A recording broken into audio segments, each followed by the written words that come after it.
Hi, I'm Sean Reeves. I'm an Associate Certified Entomologist with American Pest CEUs, and I'll be your instructor for today's course. I've been in the pest management industry since 1999. Today's training is going to be on PT Alpine flea and bedbug insecticide pressurized treatment. PT Alpine flea and bedbug kills adult and immature fleas, adult bedbugs, and adult Lone Star and brown dog ticks. Kills fleas for up to 30 days. Kills hatching flea eggs up to 7 months. Kills bedbugs.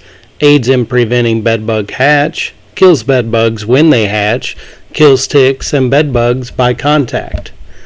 For use in apartments, commercial structures, homes, hotels, kennels, motels, and veterinary clinics. Active ingredients are going to be dinotefuran, 0.25%, pyriproxyfen, 0.10%, and prolethrin, 0.05%.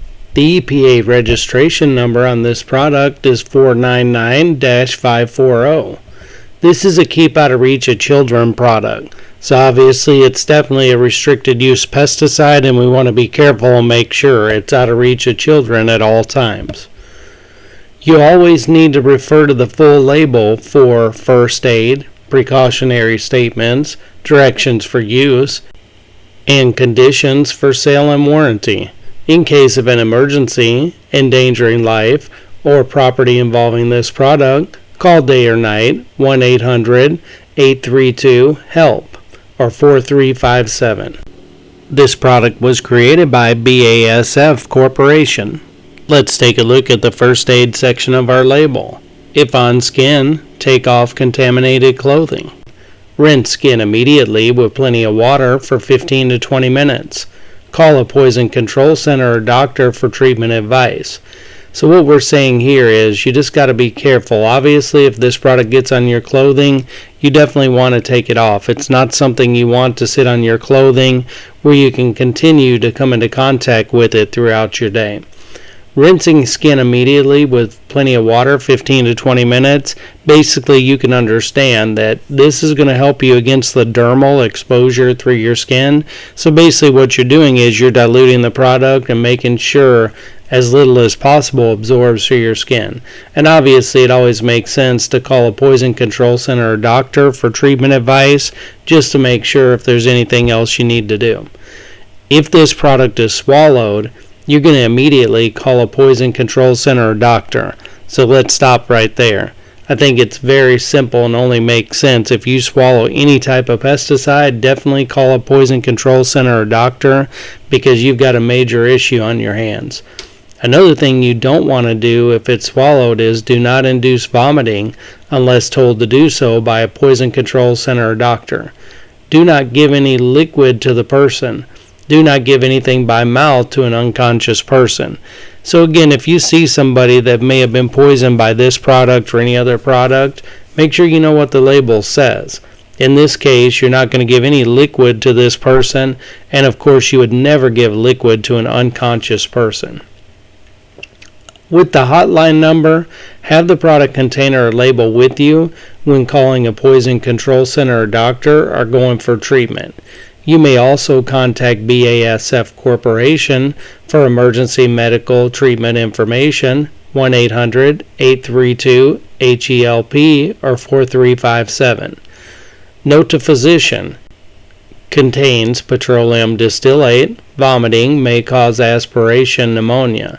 Once again, there's notes on here for the physician, so always have the label ready if you're in a situation where emergency medical treatment may be required. In precautionary statements, hazards to humans and domestic animals, caution, contains petroleum distillate. Avoid contact with skin or clothing. Wash thoroughly with soap and water after handling and before eating, drinking, chewing gum, using tobacco, or using the toilet. So we want to think about this. Obviously, like almost all pesticides, we don't want to have skin or clothing contact. Skin, like we talked about, is going to be a right now thing. Clothing is something where you can touch it in the future or as you go through your day. You're going to wash thoroughly with soap and water after handling, and especially before eating, drinking, chewing gum, using tobacco or the toilet.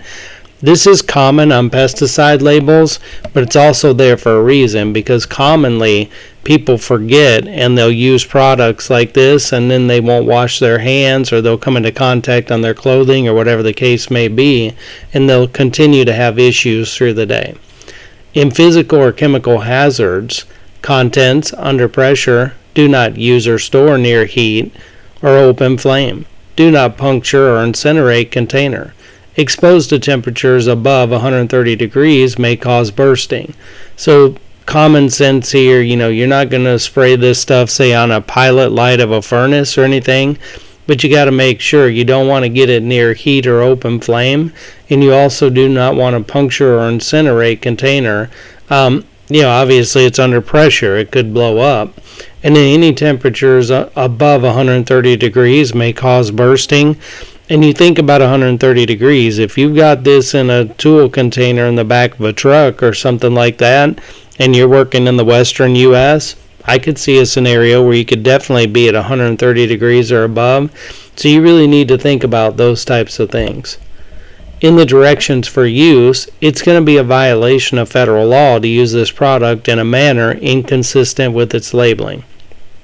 Obviously, without even saying it, all of you know, anytime you use a product, you have to follow the label. It is the federal law. Don't ever go outside of that. The products have been tested. They work that way. This is going to work the best on the insects you're treating. It's going to keep you safe, the environment safe. It just only makes sense to watch out what the label says and make sure you follow it. In use restrictions, you're going to need to cover aquariums and fish bowls and remove birds from area prior to treating. Kind of common sense there, but don't leave an aquarium open or a fish bowl or birds in the area. They're very sensitive to products like this. If you do that, you're putting yourself at risk of having a situation on your hands. Also, for directions of use, it says vacate areas to be treated and do not reoccupy or contact treated surfaces until dry. So you'll notice something on here. It doesn't really say for a specific amount of time that you need to vacate the area. I think a good idea is to test a little area spot with a product like this, leave the room, and then go back and see how long it takes to dry. I'm not suggesting you do this at a customer's house. I think it's something you should do in your own training inside your company. That's just my opinion, but how else are you really going to know how well it's working and how long it takes to dry? The label also states that we do not want to apply this in feed areas of commercial structures, i.e. feed handling facilities. In the home, cover or remove exposed food in the treatment area prior to application. Cover all food processing surfaces and utensils in the treatment area, or thoroughly wash them before use. So there's some really good stuff here. Obviously, you don't want to put a product like this, an aerosol, in feed areas. It's just going to get on the foods themselves, and there's going to be a chance that humans or animals could ingest them. In the home, you're going to want to cover, remove exposed food. Again, a no-brainer. You've got an aerosol that's going to be in the air. It would make no sense at all to leave food areas or food open like that. Obviously, food processing surfaces and utensils in the treatment area, there could be a scenario where this is a problem. I still say, like a good painter's drop cloth or something like that's your best bet. But if that doesn't happen and you're in a commercial setting, just make sure those areas are washed thoroughly before they're used again, as the label states. Our label also states, do not treat pets with this product. Treat pets with a product registered for flea control on animals in conjunction with this treatment. Very important thing here, do not spray this on pets. Don't put it on somebody's dog or cat. You're going to have a major issue. I've been around situations where this has happened in companies before, and it just turns into a really big situation. So obviously you shouldn't be treating with the product with the pets even in the area, but sometimes technicians will think, oh, well, I can just put the product right on the pet and it'll kill the fleas. Obviously, being a restricted use pesticide, this absolutely makes no sense whatsoever. Also, animals do need to be treated for fleas in conjunction with this treatment. This is a very huge thing for me. I've never understood why people think just putting a product down is going to solve the problem if you still got the host animal covered in fleas. Obviously, they need to go to a veterinarian or maybe do their own research and buy the product. Either way, they need to make sure their pets are treated for fleas, because if you don't get rid of the source, you're truly never going to get rid of the problem. When applying to mattresses, do not apply to bed linens. Remove bed linens before applying. Do not apply to entire mattress. Apply only to edges, tufts, folds, sides, and seams. Again, good information here. You're not going to apply this to the linen, so take all the sheets and everything off if you're going to use this for mattresses. It is labeled for mattresses, but you have to keep in mind you're only going to apply it to the edges, tufts, folds, sides, and seams. This is going to be where fleas are going to hide anyway, so this is not like a full surface mattress treatment, but it is good information to know that it is something that could be used on mattresses, and that's just considering the fact that pets and animals do like to get up on top of beds, so there could be a scenario definitely where you would use it around these areas. In storage and disposal, do not contaminate water, food, or feed by storage or disposal. In pesticide storage, store in a cool, dry area, away from heat or open flame and inaccessible to children. And we've really talked about those things earlier in the label. Pesticide disposal, waste resulting from use of this product may be disposed of on site or at an approved waste disposal facility. If these wastes cannot be disposed of according to label instructions, contact your state pesticide or environmental control agency or the hazardous waste representatives at the nearest EPA regional office for guidance. So keeping in mind that basically what you want to do with these products, the best practice is going to be just use up the product. If you use 3/4 of a can on one service, use the other quarter the next time you do a service before you open a new can. It just doesn't make any sense to spray this out into areas where you're not having a flea problem or just trying to dispose of it without emptying out the cans. First of all, it just doesn't make sense from a financial standpoint because you're paying for the product anyway, so you're not really helping yourself if you do that. Container handling. Do not puncture or incinerate. If empty, place in trash or offer for recycling if available. If partly filled, call your local solid waste agency for disposal instructions. So once again, we don't want to puncture or incinerate this can. In case of emergency, in case of large-scale spill of the product, call Chemtrack 1-800-424-9300, BASF Corporation 1-800-832-HELP 4357. In case of medical emergency regarding this product, call your local doctor for immediate treatment, call your local poison control center or hospital, call BASF Corporation 1-800-832-HELP 4357. Product information. This product kills fleas and prevents flea infestations for a full season. Adult fleas may be seen in treated areas when brought in on infested animals or when adults emerge from pupal cases. However, populations will not develop in the treated area. This product may also be used to kill bed bugs and ticks by contact and aids in preventing bed bug hatch. So I like this, the fact that adult fleas could still be seen in treated areas when brought in on infested animals, but they're not going to be able to develop in the treated area. So once again, if the animals are not treated themselves, we're kind of defeating the purpose of the customer never seeing fleas again. The reason why I say this is people won't treat their animals, and then they expect you to basically do magic and take care of the whole problem when the host hasn't been treated, just as we've been talking about. In transportation equipment, certain plastics may be whitened or dulled. Apply only to carpets and cloth upholstered areas, or test an inconspicuous area before treating. Once again, it's telling you where the product can be treated, so just be really careful if you're putting it on plastics and transportation equipment because they can be whitened or dulled.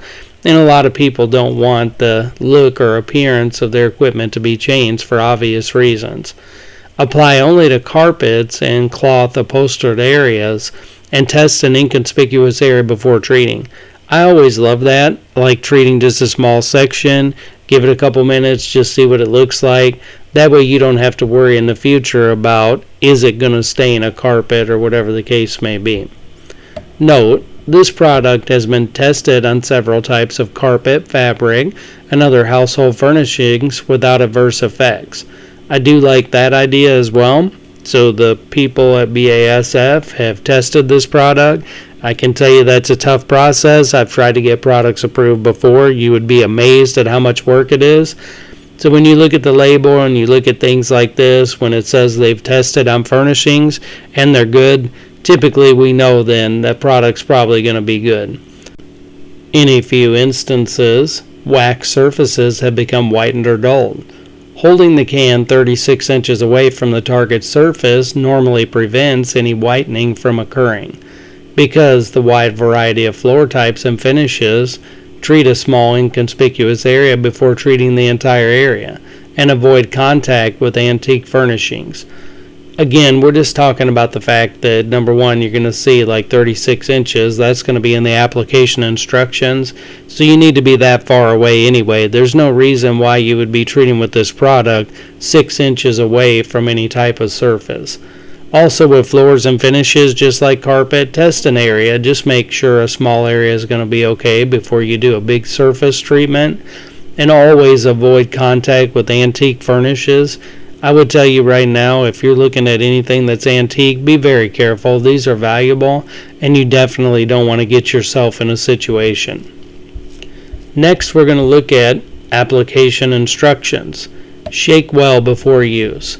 Use at the rate of 14 ounces, 1 can, for up to 1,838 square feet, applying in a sweeping motion at a speed of 1 foot per second. Do not apply more than 14 ounces per 1,838 square feet. So there's really important things here. Now we're getting into the application. Obviously, you need to shake well before use. If the product says that, really do it. It's made to work being mixed up correctly. You do not want the product to come out with more or less of a concentrate depending on where you're at in the can. You're also going to use this at a rate of 14 ounces for 1,838 square feet. This is a situation where you really got to work out in your mind, how big of an area am I treating? If I'm in a living room, let's say if it's 15 by 18, I obviously am going to take 15 feet by 18 feet, come up with my sum total, and then I'm going to know that, okay, you know what, this is how much product I'm using in that area. So you need to think about it because you're going to use a sweeping motion at 1 foot per second. So basically, and I'll just use a simple calculation, a 15 by 10 room would be 150 square feet. So actually, I'm going to do 1 square foot per second. So basically, that would be 150 seconds. Again, you're going to have to learn your application rates, how quick you move, how fast. This would be calibration, just like with any equipment. It's basically calibration if you look at it from that standpoint. But just make sure that you know 1 foot per second and you know how quickly you're moving when you're using the can. Fleas. Treat infested areas or potentially infested areas, including rugs, carpets, upholstered furniture, pet beds, pet resting areas, room edges, and around and under furniture or other stored items. Hold can at an arm's length and direct spray towards the area to be treated.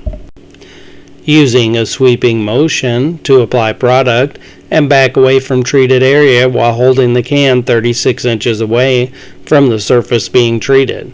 An area of 80 to 100 square feet can be treated in approximately 10 seconds with this product. When treating upholstered furniture, treat under cushions, an area where flea development occurs.